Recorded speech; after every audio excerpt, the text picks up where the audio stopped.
2 fish for a coconut? If you were him, that's a good deal for Tom, right? He could only do 1 for 1. So that means Jen's getting screwed, right? Does everybody agree with that? Jen's should never take that deal. She's getting screwed. Well, let's see. What would Jen need to do if she wanted to do a coconut on her own? How many fish would she have to give up? 3. She'd have to give up 3 to get a coconut. So is this a deal for her relative to what she could do on her own? Yeah, wait a second. I thought capitalism is bad, that it's always Walmart who wins, right? You guys go to the store and you're looking to buy something, and it's like you're within striking distance here. So you go to Walmart, give them $10 and buy something. Walmart just won $10 and I lost $10, right? I got something. What do I value this at? If I went to Walmart and paid $10, what do I value this at? $10. $10? That's not the right answer, believe it or not. Nope, nothing to do with time. More. Why do you say more? Who said more? You? What's your name? Valentine. Valentine. Why more? Because for you it's a good deal to pay for $10. Okay. So is it possible that I would have paid $11 when I went to the store? Is it possible? Yeah. Yeah. Is it possible I would have paid 12?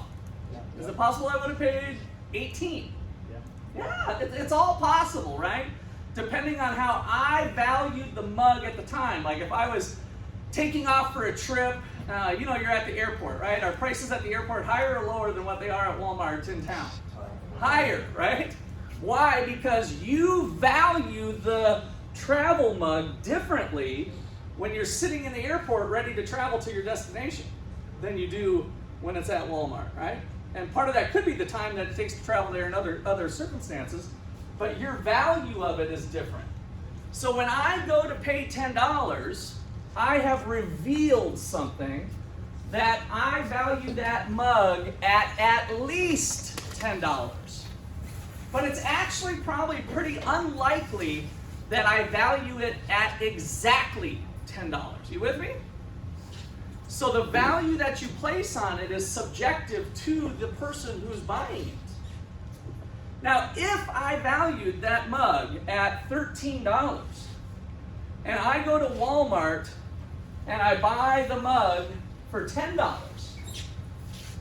how much extra profit, if you will, did I get off making the exchange with him? If I was willing to pay $13 and I only had to pay $10. $3, right?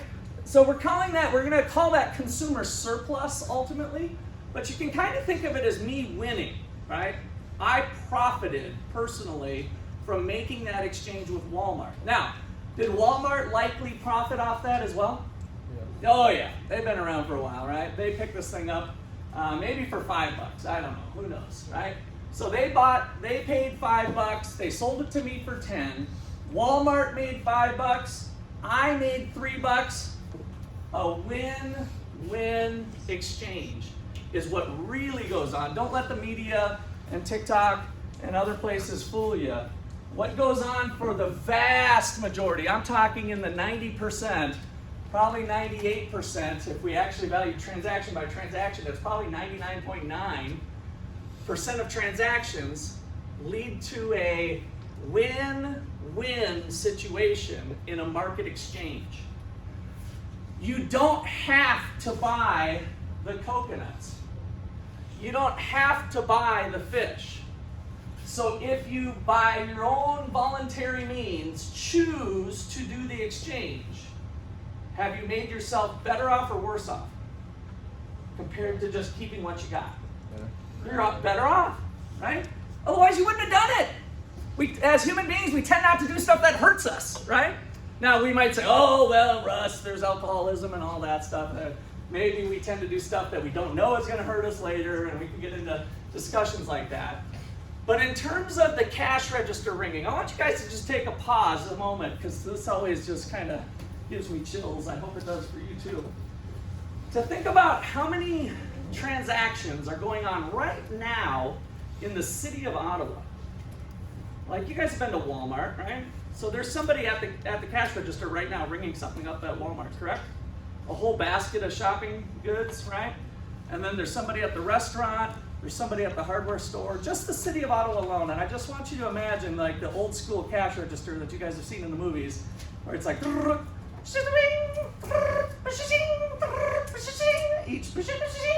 that's a sale, right? It's a transaction, it's an exchange of good for dollar. Every time that happens, we have one of these going on. A win-win situation between two parties. Both parties winning by being able to exchange with each other. And that's why I say 99.9% of the transactions are leading to win-win situations in capitalism.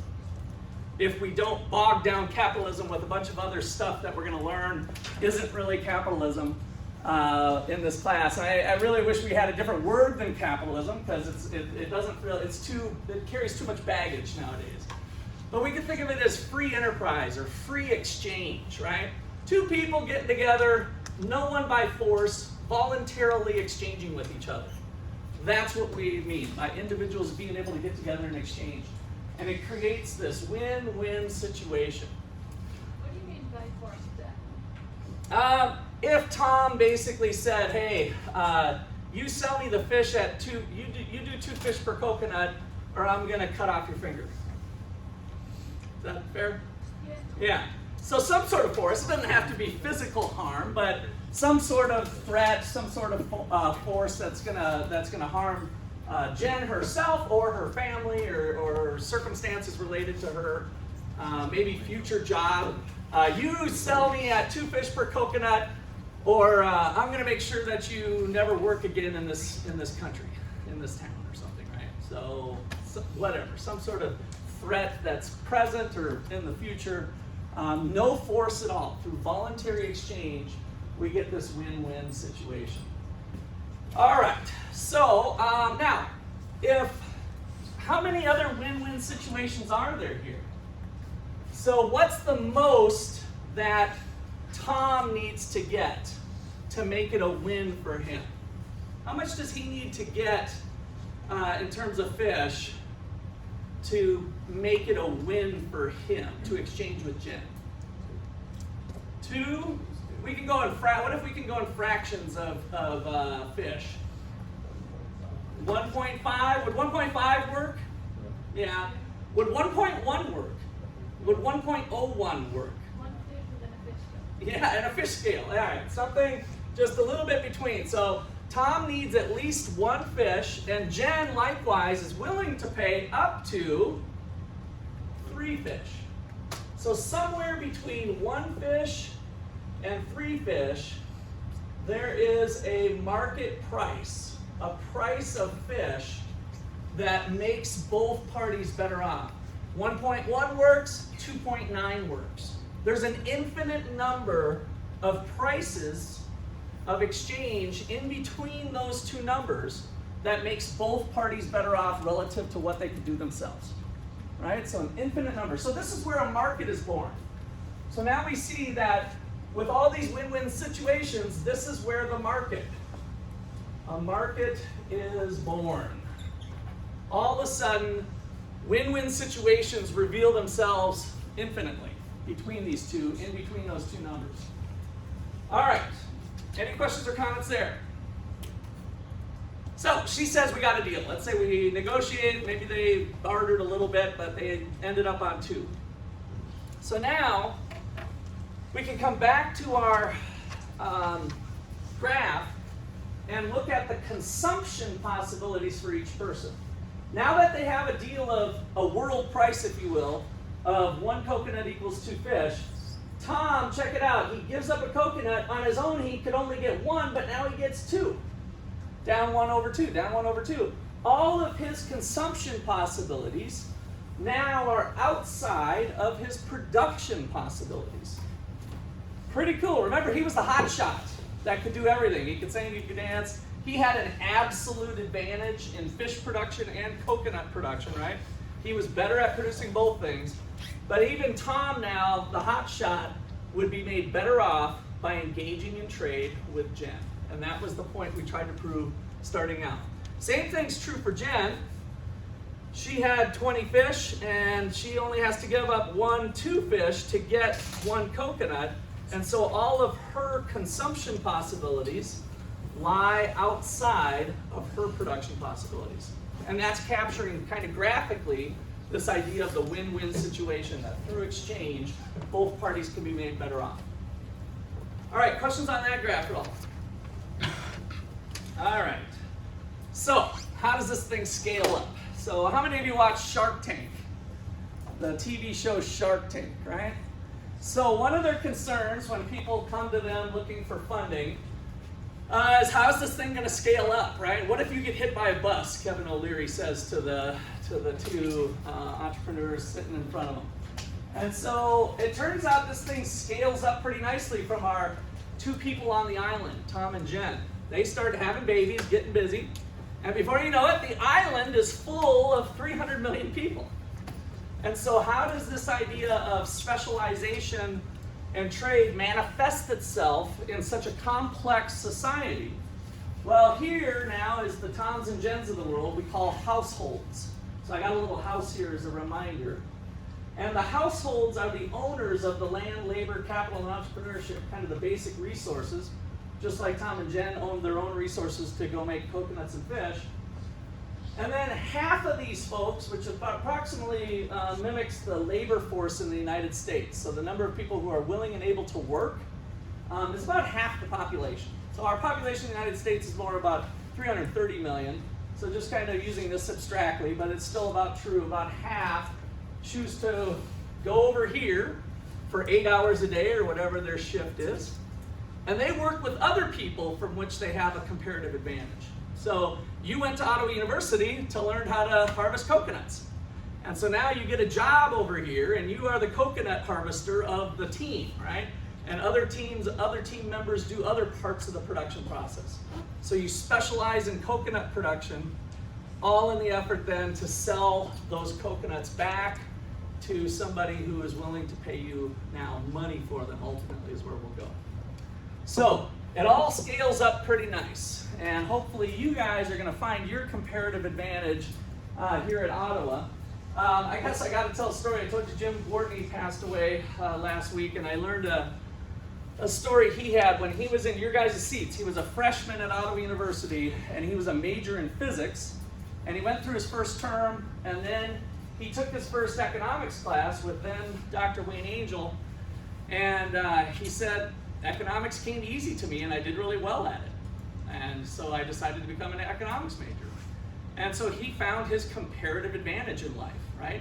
The thing that you guys are good at, that you're passionate about, that you like to do, that's what we're talking about with your comparative advantage. You can be more productive at that activity than other people can, right? And you guys know people like that. Maybe they play the piano, maybe they sing, maybe they're good at computer coding, whatever it is. We're all looking for what we have a comparative advantage in so that we can then later be most valuable over here to fulfill what we want to do as a vocation, to make some money, support our family, whatever the case is.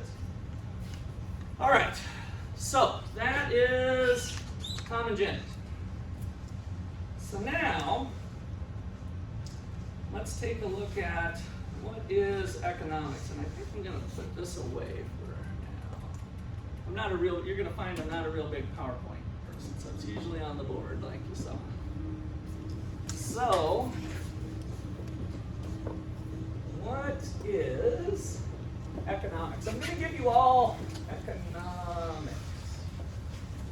I want to give you all just a minute to write down your first thing. There's no wrong answers, but I am going to randomly select about 3 of you to read your papers, and I'm just going to pick it up and read it. So write down in the next minute, what is economics? What is economics to you? Again, there's no wrong answers, just what is economics to you?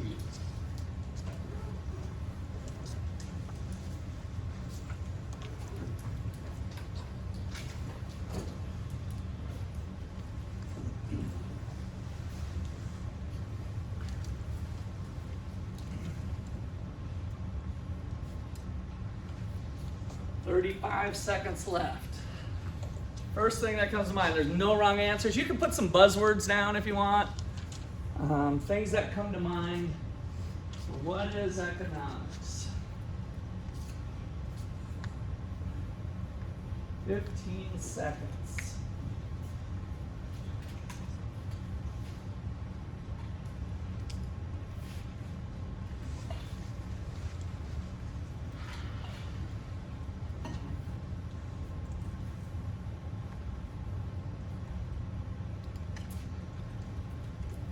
Okay, so forgive me, was it Valentine or Valentino? Valentine. All right. Give me a number between 3 and 8. 4. 4. 1, 2, 3, 4. Let me see your paper here.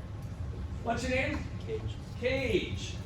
The process of trading and finding out what makes the society better. Okay. 1, 2, 3, 4. Oh man, you're in trouble. You got lots of people you can borrow paper from. All right, so give it off the cuff. What's economics? The study of money, study of trade. 1, 2, 3, 4. What do you got here? The study of life and decisions to make us a better life. All right, I like that. Yeah, so you were listening yesterday. Good for you with the decision part. 1, 2, 3, 4. Production, consumption, or something to do with money. Okay, so I'm starting to hear a money theme already. And that's pretty normal.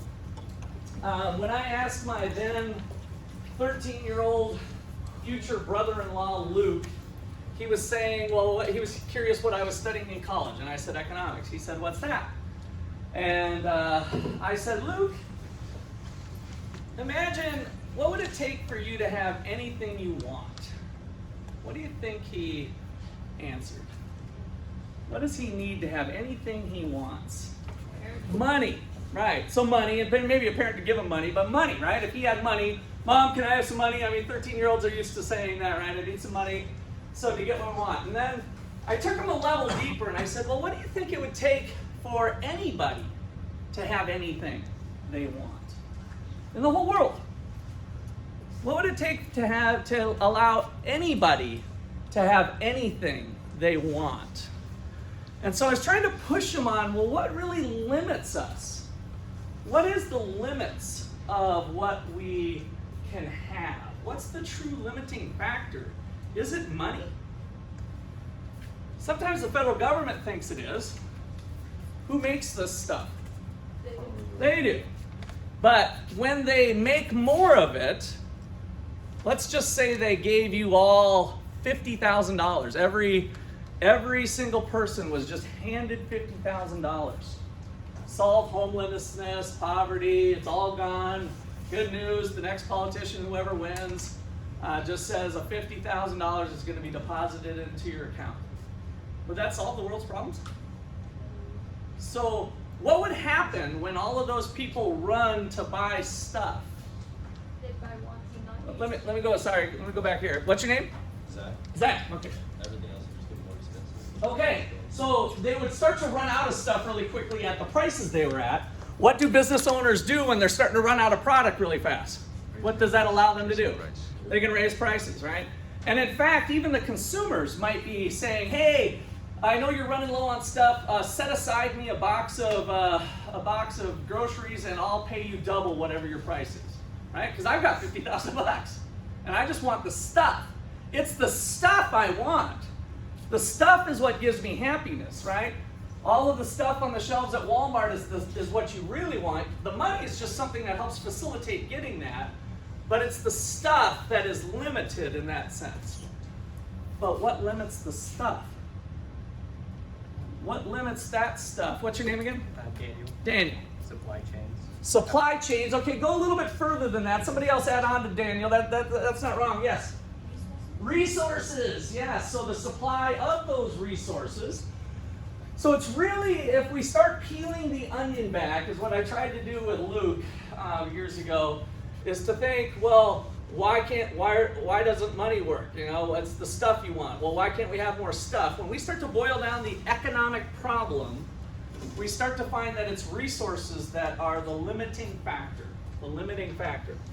All right, so what is economics?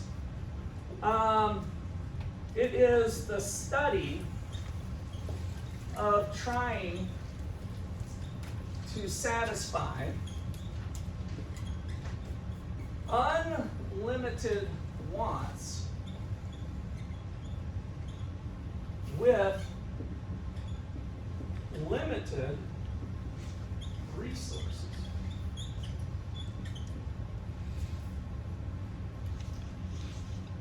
The study of trying to satisfy unlimited wants with limited resources. Now, some of you might say, well, I don't know if you know who Mother Teresa is, Russ, but she didn't have unlimited wants. Who's Mother Teresa? Does anybody know patron saint Mother Teresa? Where did she do her work? Some of you know this. Don't be bashful. Africa, no. But that's worth an extra credit point, Jesse, for breaking the seal. So Jesse is absolutely wrong. But, yeah, no, it's okay. I want you guys to give some wrong answers. That's why Jesse's getting an extra credit point. Where did Mother Teresa do her work? Daniel? India. India. So you're close with Africa, over there. It's over far, far away. So Daniel, what's your last name? And Jesse, what's yours again? What? Nicholson. All right. So Mother Teresa basically lived a life of poverty, just helping the poor.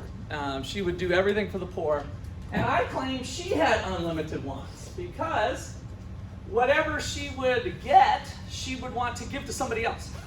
So part of wanting stuff is not only for yourself in a selfish way, like we might be thinking, but also the self-interest. Your self-interest can include the interest of other people, right? So Mother Teresa would take in funds if there was donations and then give it all away. She wouldn't even keep anything for herself, right? But that's still unlimited wants. So I would argue that this is a pretty easy one to swallow, that we all have unlimited wants, whether that's in material things or non-material things. We have various types of wants, and we're trying to satisfy those wants with limited resources. And that, when the study of economics is framed this way, it brings up our, let's see, who said decisions back here when I praised you? What's your name again? Seth. When Seth brought up decision making, that forces decisions, right? When you have something, when you're constrained by something, you're forced to make decisions. So this really highlights the decisions that need to be made because of resources being limited.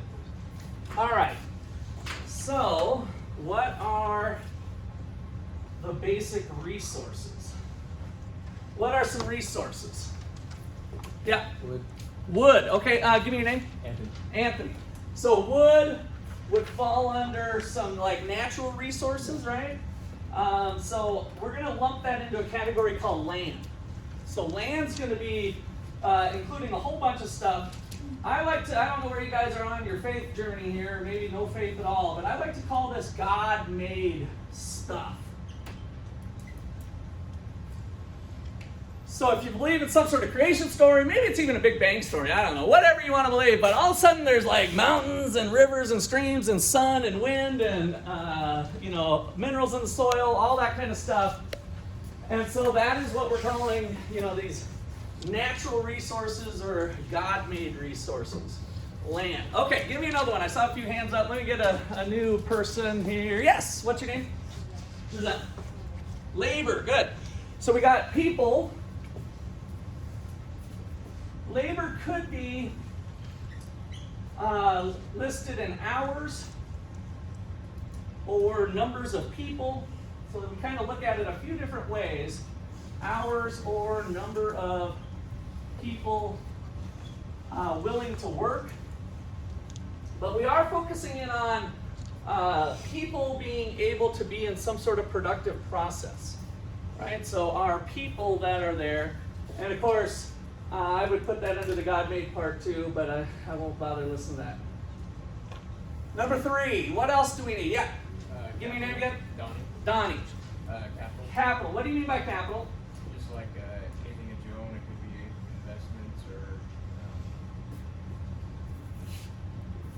investments or. Okay. Anything you own could be investments. That is not capital in economics class. So you're not wrong for a different class. But for this class, and for reasons I'll explain here in a bit, I want to think about capital a little bit differently. So, anybody want to venture something here on capital for economics class? You need some people, you need some land, some real estate, and you need some capital. What do you need to make stuff? How much, like, labor you command and how much you can produce? Would that be No, you're still kind of sticking to labor and its value in adding to making coconuts or fish. Yeah. currency? Currency. Nope, no money here. No money, Fernando. What else? What else do we need? Let's talk fishing, since we were on Tom on the Island fishing. So we've got water, salt water. We've got Tom. And in the real world now, not necessarily an island that he's deserted on, what else might fishers use to catch fish? Fishing pole. Fishing pole, tackle, bait, a boat, a motor. Man-made. That is capital. Yes, man-made stuff. So capital is, in economics class, machines, buildings. So machines, computers, buildings, tools, pencils, etc. And yes, I call this stuff man-made stuff to help make other stuff.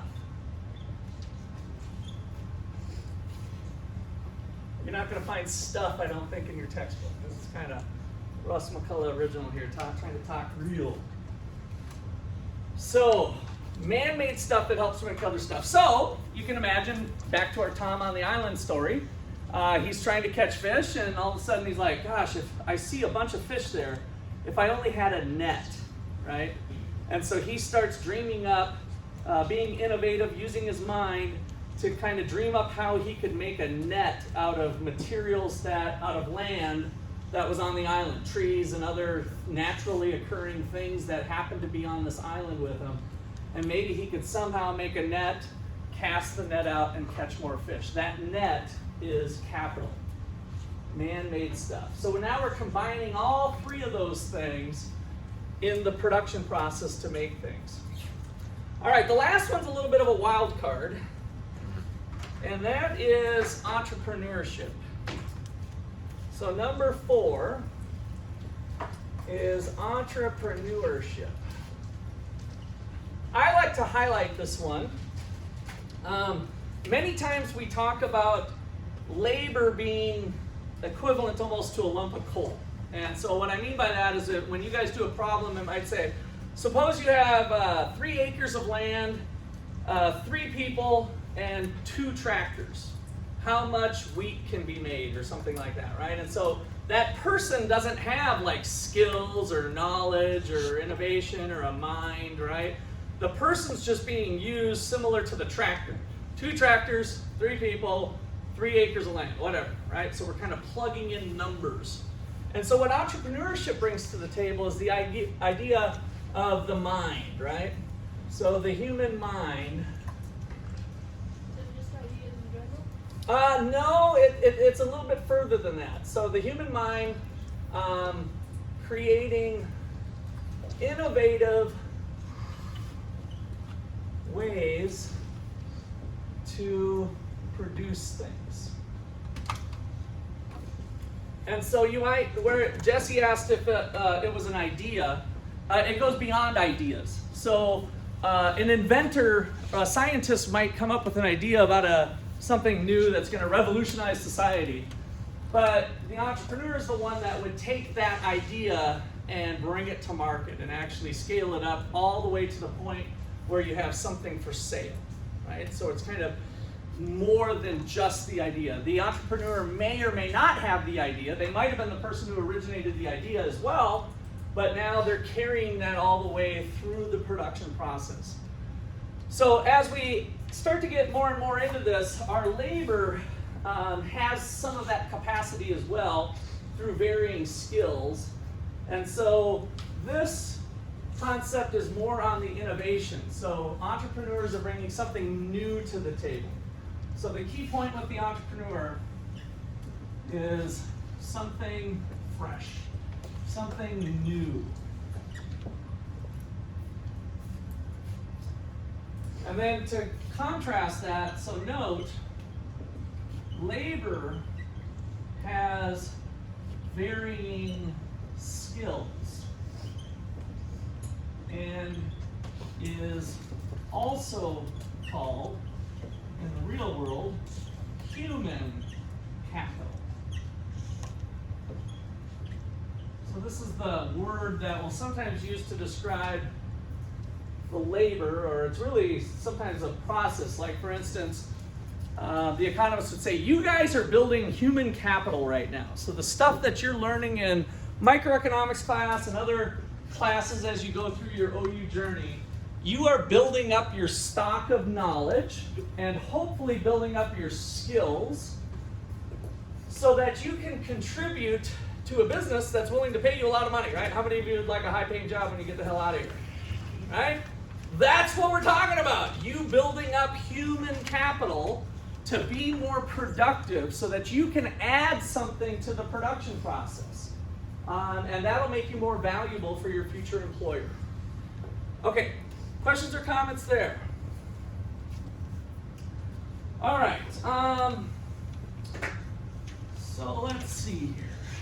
So now that we got some of those basics down, we need to talk a little bit about Adam Smith.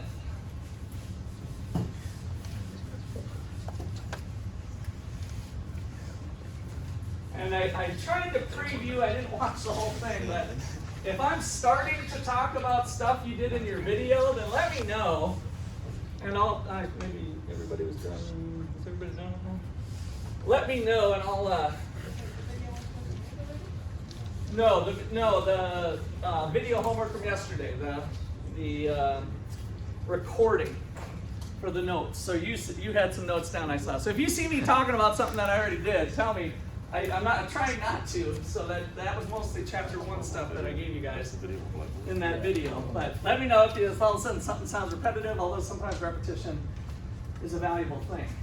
All right, so Adam Smith, I talked about yesterday, very influential figure in economics. So in 1776, he wrote a book called An Inquiry into the Nature and Causes of the Wealth of Nations. So you didn't have it in your book, but we talked about it yesterday. And so the wealth of nations is usually kind of what it's shortly referred to, which is kind of unfortunate, because he was the one that was exploring why are some countries rich, some countries poor. And so one of his favorite quotes that I love from there is this: "It is not the benevolence of the butcher, the brewer, or the baker."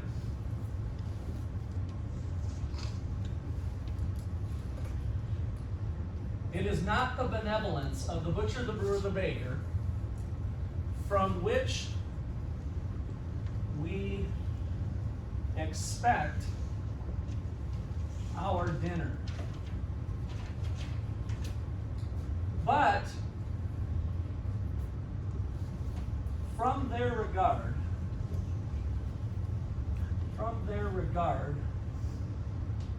to their own self-interest.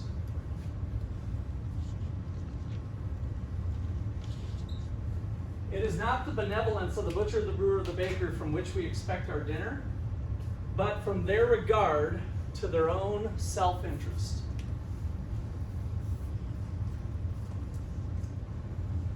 So there's a lot kind of packed up into this statement. Let's start with benevolence. What does it mean to be benevolent? Yeah. Like kind or like, Yeah. I guess like caring or Kind, caring, generous, charitable, Generous. right? Generous, charitable. So he says it is not the benevolence of the butcher, the brewer, the baker. It's not because they're nice people that are kind and sharing and want to help us out that we expect our dinner, but from their regard to their own self-interest. So when I interviewed for a job many moons ago that I'm glad I didn't get, hindsight 2020, the vice president of the university said, Russ, I never really understood economics because how do we get something good? Economists claim that we get something good out of something bad, to him is the way he phrased it. We get something good, we get good outcomes for society from selfishness. And he's like, explain that to me. And I think that's kind of what Adam Smith is trying to say here in this one statement. But the vice president of that university was misunderstood kind of the concept of what Adam Smith brought through. He distinctly, in fact, in other passages, uses the word self-interest instead of selfishness. So selfish usually means me, right? Always staring at your belly button. Me, it's all about me, right? And self-interest, as he characterized in other ways, included the interest of other people. So the interest of your family, your friends, maybe people in your community, maybe people in foreign countries or whatever. Everybody has their own self-interest that can also include other people's interests, right? So self-interest is broader than that. But that still doesn't quite solve the puzzle here. It says, we're going to expect our dinner because the butcher, the brewer, and the baker are concerned about their own self-interest. Why? How does that work? That's how we expect to get fed. That's how we expect to get fed. Daniel? He explains it in the book. They all specialize in that, so they're weaker in other areas, like carpenter work. So they'll trade their labor for something else. No, you're jumping to a little bit different part with specialization. Specialization is actually what we saw with Tom and Jen on the island. Jen specializing in fish, Tom specializing in coconuts allowed there to be more stuff. And then that did set the table for these win-win situations. But this is a little bit different here. Them looking out for themselves. Why are they able to look out for themselves and I get to eat? Why do they look out for themselves and somehow I get to eat? And it is tied into that exchange a little bit. What else you got here? Yeah. And I already blanked on your name again. Anthony. Well, because they're trying to produce something because somebody needs it, so they're gonna pay No! for that. Well, okay, yes, continue on. They're Sorry. gonna pay for I that, didn't mean I shouldn't have interrupted. Like for a baker, somebody needs a cake, they're gonna pay for the cake. Okay. Right. And Now we're on to they'll something. get paid, and then they get to. They'll get put it paid just at the cost of flour and down. icing They'll get and paid, sugar. like, money, Or, and then now that baker can put food on their table. but are they only covering the cost of flour and sugar and icing and their labor? Well, more. What do we call that more? Profit. Profit, yes, profit, interest, I heard different more. So the profit, right? So there's going to be something in it for the baker, Yeah. is my point. I just wanted to make sure that they're going to get paid. Somebody needs it. That's when I interrupted you, and I shouldn't have, because you were just setting up that somebody's willing to pay for it. But not only that, they're willing to pay more. If he was just doing a nonprofit organization, then maybe he wouldn't take a profit, because I don't want to have a profit, But I at least need to cover the cost of my flour, sugar, and all the other hard costs, so to speak, of doing the process. So he needs to get a profit. So by him being able to profit on it, he's able to feed his own family, right? So the baker, by making a profit, is able to, by looking out for themselves and helping out the people that he's concerned about, he's willing to provide the cake, the butcher's willing to provide the meat, and the brewer the brew, right? And so by them looking out for themselves, we expect to be fed. All right, so now we brought in profits. So let's do a little example. Suppose the butcher had a price of meat of $10 a pound, and then he listened to a lecture of mine, and he said, oh, yeah, I care about my own self-interest. I like this idea of profit. That makes sense. And so he changes it to $20 a pound. That helps him with his own self-interest a little bit more, right? So $20 a pound. So he raises the price from 10 to 20. Now we're talking capitalism, right? Russ, now you're on the right track. Big business taking advantage of people, jacking up prices on us when we really need the meat to feed our family. So what keeps the butcher from charging 20, 30, 25, whatever, charging whatever? What keeps that in check? Zach, right? Yeah, competition. Competition, good. So the baker starts thinking, the butcher's asking $20 a pound now? That guy just beats meat all day long, right? So I'm like a scientist almost. I don't know if you guys have baked, but it's more like chemistry, right? And so he's like, I've got extra space in the corner of my commercial building, and so I'm gonna start selling meat. So he does it. Opens up a shop, starts selling meat at $18 a pound. What does the butcher do? Drops his price, because why? How much business does he have at $20 a pound when the baker's a good person, by the way, and does good quality, the meat quality's the same. They just run across the street to the baker. So the butcher cuts his price to 16. What does the baker do? Drops his price. Drops his price to 14. What does the butcher do? 12. Drops his price to 12. What does the baker do? Drops his price. Now, how far can this price competition go? At what point does it stop? Does it go to zero? No. No, it can't go to zero. When you start being unable to pay for the meat. Okay, yeah, so definitely at your hard cost, you start kind of waking up and saying, gosh, I can't go any lower than that. And so ultimately, would the baker be willing to, let's take the butcher, would the butcher be willing to continue to sell meat without any profit to himself personally? No. No, because why? He can go do something else, right? So they're both going to compete down to a point where the profits that they're earning on the product that they're making is fair, is what I would argue, right? Oh, he's earning a profit, but it seems like a fair profit. The price of meat is selling at $10 a pound or whatever. That seems pretty good. And how do we know that? Well, if he started to raise his price even to 12 or something, the baker just kicks in his meat production again and starts making meat. Or maybe they both are able to produce it. I'd say in this situation, likely, just because of the way the nature of the story starts off, the butcher might have a comparative advantage in meat production, right? And so maybe ultimately the butcher can do it at a lower cost and therefore offer a lower price and kind of outcompete the baker, right? Perhaps.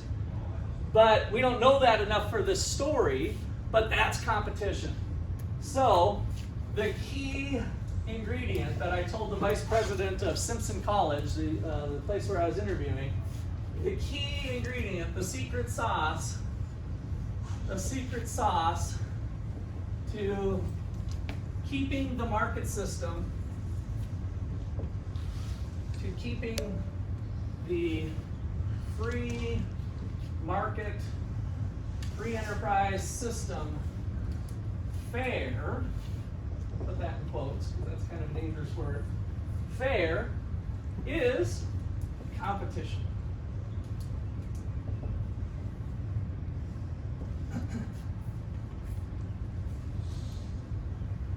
That is the key thing. With competition, we have some nice outcomes.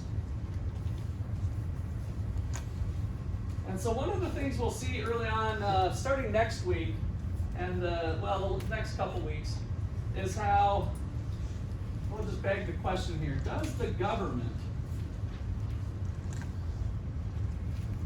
keep competition alive and well in the United States?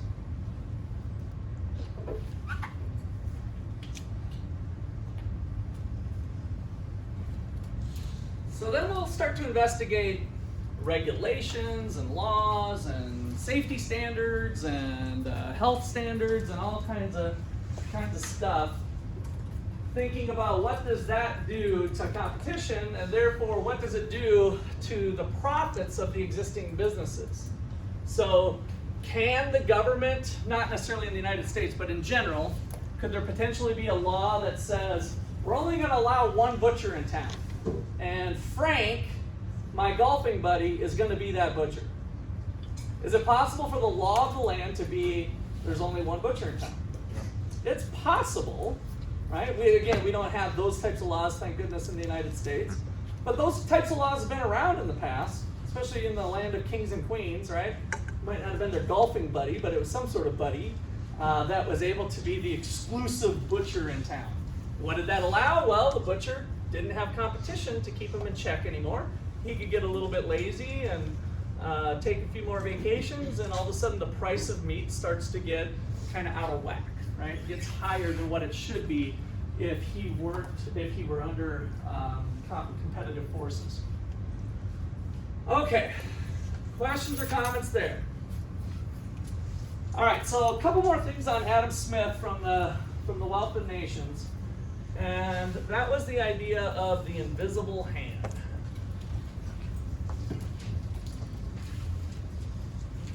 So Adam Smith coined the term invisible hand.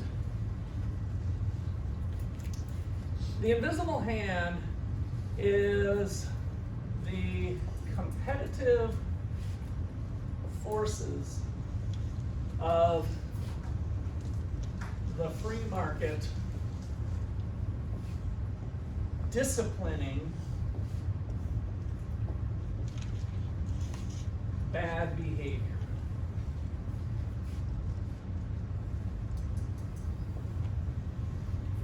And guiding market participants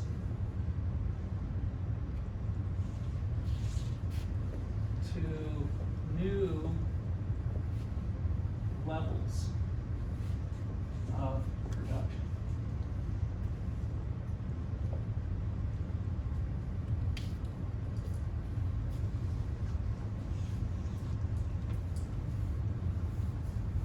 So 1776 was kind of a special year. What else happened? Why is that significant to the United States? Declaration of Independence, right? 4th of July here, we eat hot dogs and watch fireworks and celebrate the nation's independence from the Brits. So we didn't have kind of this freedom that we enjoy today in varying degrees. Prior, when the United States was founded back in the early 1600s. And so we had a long period of time where we were essentially under British rule. And so in 1776, a lot of countries were under the hand of the king and queen, right? So you do this, you do this, you do this, kind of a command and control. And so Adam Smith, to counter that, said, well, what if we allow people to kind of do what they want as long as they don't harm other people? And then the counterintuitive thing that comes about from that is kind of social order that's guided by an invisible hand, guiding people to do things that they might not otherwise do without it. Like the butcher here raising prices to make more money. The invisible hand, the competition or the threat of competition, keeps the butcher in check. Okay, see a hand, Dan? It's Parliament that has most of the power in 1776. Yes, so there was different types of government regimes, yes, but different places had exclusive kings and queens rulers. I was kind of looking around the world, but nonetheless ruled with more of a heavier hand. Yeah, because Parliament had the court of nobles, and they still had a lot of... Right, so the nobility, the aristocrats, kind of all that stuff that we sometimes see in movies, whether it's fictional movies or non-fictional type documentary movies, right? There was a lot of power in the hands of a few, right? And so Adam Smith was countering that says, and this was quite contrary to anything the world had seen before, that, oh, we can have society, we can get some social order that comes about all on its own. As if somebody designed it, but it was really through the decentralized behavior of individuals making choices on their own, held in check through competition in a variety of sorts. All right, so that is the idea of the invisible hand. You'll see that come about with different theories and philosophies that we have, especially when we get into some of the macroeconomic stuff, which is a long ways from now. But we'll see it here as well in the behavior of many people under these competitive forces. All right, so related to the invisible hand concept is laissez-faire. Let's see, I always manage to screw this up. What is it, double Z? I don't even have my notes out. Maybe you guys can, who's had French? And I've been doing this for 30 years, but I only do it one time a semester usually. No, it's The Z first? there is two S Two S's and one Z. and one Z. All right. 2S and then easy. Yeah. Look right. Okay. Laissez-faire. All right. Now, do you know what it means? Yeah. All right. What does it mean? Where are you from? You're not from France, are you? Yeah. You are. Oh well, hell's bells. I haven't had a somebody from France for. Oh, I don't even remember the last time. So that's perfect. Okay. What does it mean? Let people do. Yeah, leave people alone. I've heard it say let alone or leave it be, kind of hands off. So it's kind of related to this hands off. So let it be. Valentino, what was your, or Valentine, what was your definition? Of what? Of laissez-faire, just what you said. Let people You said it fine. I just wanted to give it. I'm giving you the definition rather than me. So, but I couldn't quite remember. let people do. Let people do. I'm gonna maybe add a little bit on. Let people be. So, hands off instead of hands on. Hands off society by government.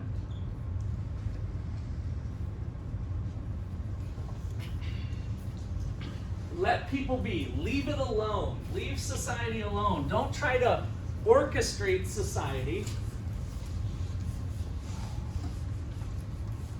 Let people figure it out on their own. Let it be. And that was a different concept, especially back in 1776. This is what Adam Smith's contribution is what definitely influenced, anyway, the founders of the United States to draft the Constitution. The idea of just let people do their own thing as long as you're not hurting somebody else, right? And so that philosophy was new. So laissez-faire let's think of a spectrum of government.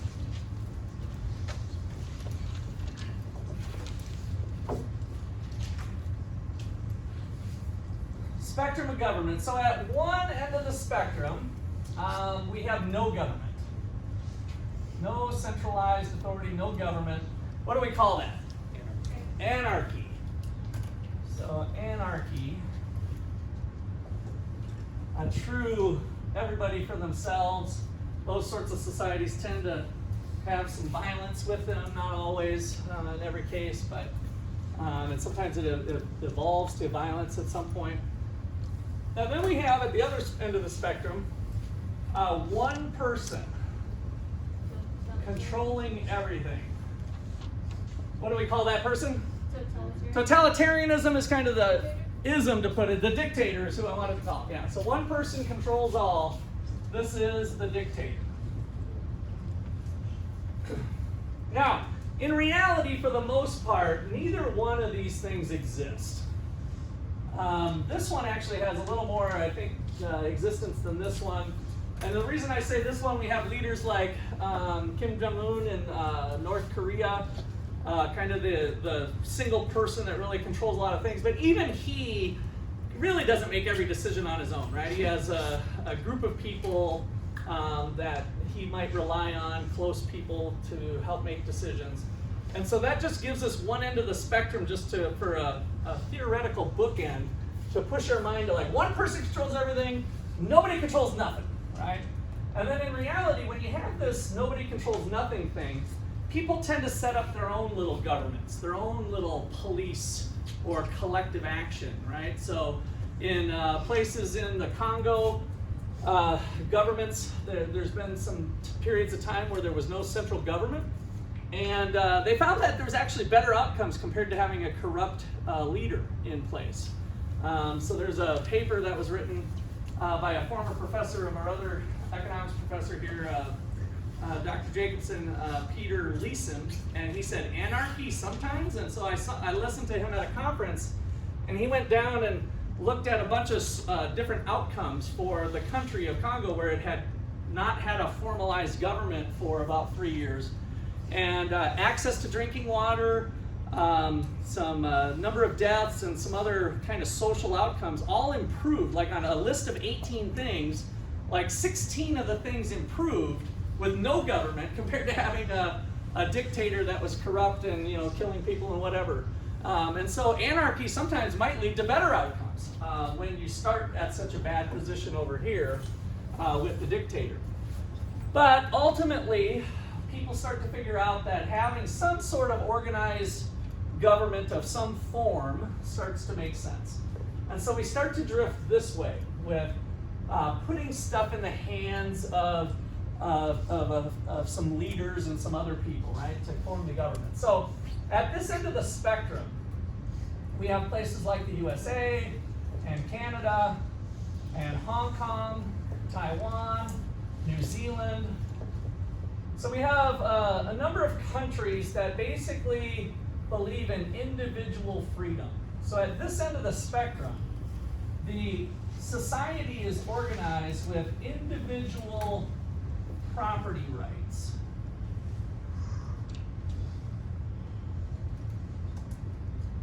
Are, let's just say, the dominant form of ownership.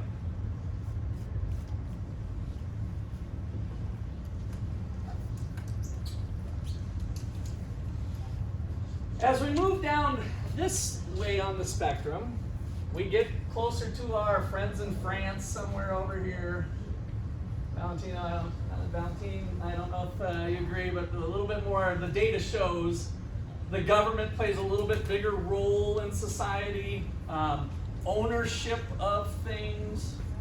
We get down this end of the spectrum and we're going to run into mainland China, the former Soviet Union. Vladimir Putin's trying to rebuild apparently now. Cuba, down south here in the Caribbean.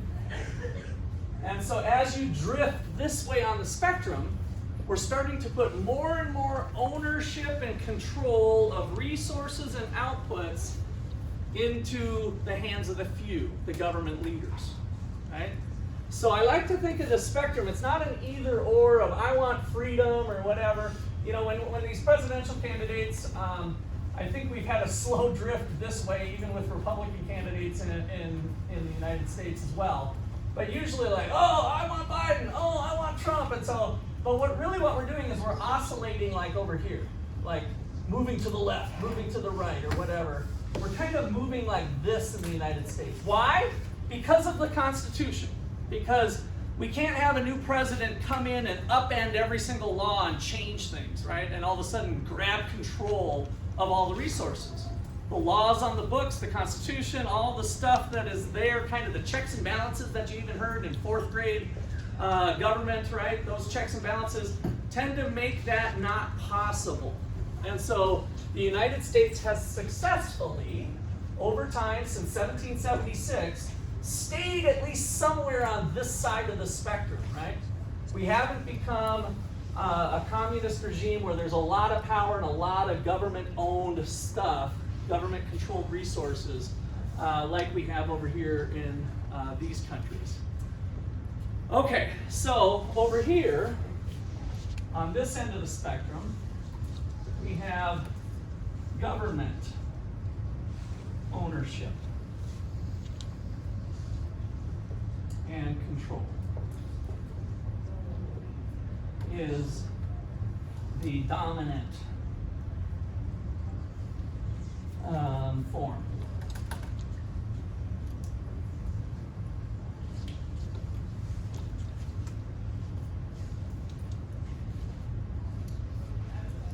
In both places, we have some degree of the win-win situation that I talked about, right? So if you're in communist Cuba right now, you can still make stuff on the street, make some food for your restaurant and sell it to people who voluntarily come and buy your restaurant food, right? So bear that in mind, that there's still, when we say the word free market, I sometimes hesitate because there are certain freedoms that people can still do that look the same in the United States as they do in Cuba. But in many other forms of ownership, they're much more restricted and much more in the control of a few of the leaders. All right, well that looks like a good place to wrap for today. We'll see you tomorrow and continue on.